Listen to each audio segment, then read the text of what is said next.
నమో వెంకటేశాయ. మనం తండికొండ వెంకటేశ్వర స్వామి గుడికి అయితే వచ్చామండి. ఫస్ట్ మనకి విఘ్నేశ్వరుడు అయితే మనకి కనబడతారు. మెట్లు ఎక్కుతూ పైకి వెళ్ళేటప్పటికి మా వాళ్ళందరికీ కొంచెం స్వామిలందరికీ కూడా ఆవేశం వచ్చింది.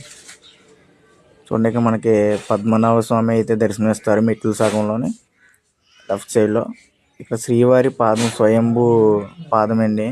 స్వామివారి పాదము 1961 ముందుకన్నా ఉందంట పాదం.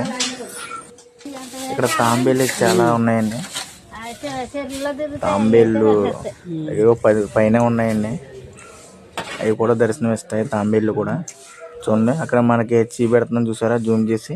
ఇక్కడ కళ్యాణ మంగాదేవి ఆలయం అనేసి, కళ్యాణ మంగాదేవి ఆలయం గుడికి ఆపోజిట్లోనే వెళ్ళాలి. మంచి చూపెడుతున్నాను కదా. కింద మనకి